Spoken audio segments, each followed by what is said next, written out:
Today I want to show you that in Process Simulate, you can also work with memory signals when you connect to PLC Sim Advanced, not only standard I/O tags, but also memory and even data blocks.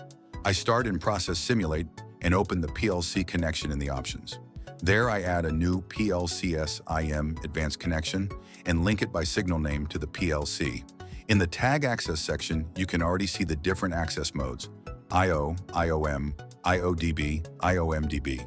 So different ways to communicate with the PLC depending on whether you want IO, markers, or data blocks. Next, I create a few signals directly in Process Simulate and copy the tag names from the PLC into the signals, so we have exactly the same naming.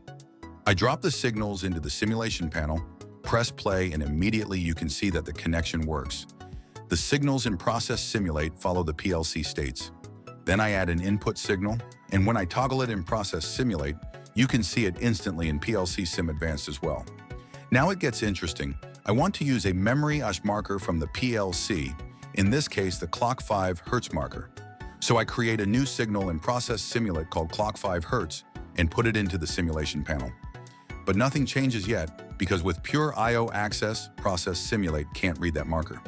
So I go back to the PLC settings and change the tag access from only I/O to IO+M, so that markers/memory are allowed. Then I run the simulation again. Now you can see the info. Memory tags are read from the PLC if they are a resource output signal. Memory tags are written to the PLC if they are a resource input signal. All Process Simulate signal types are supported: bool, byte, etc. And now in the simulation panel, the 5 Hz marker is nicely visible. The bit is really toggling in real time in Process Simulate. Coming from the PLC, the same works for data blocks.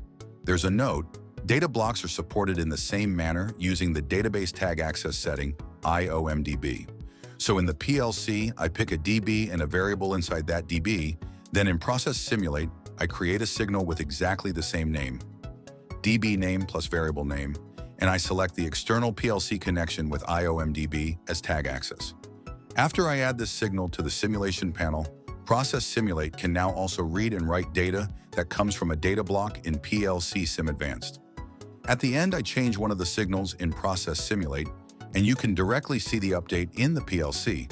If you want to see more new features, practical setups, and virtual commissioning workflows in Process Simulate, follow me on TikTok, YouTube, and Instagram so you don't miss the next one.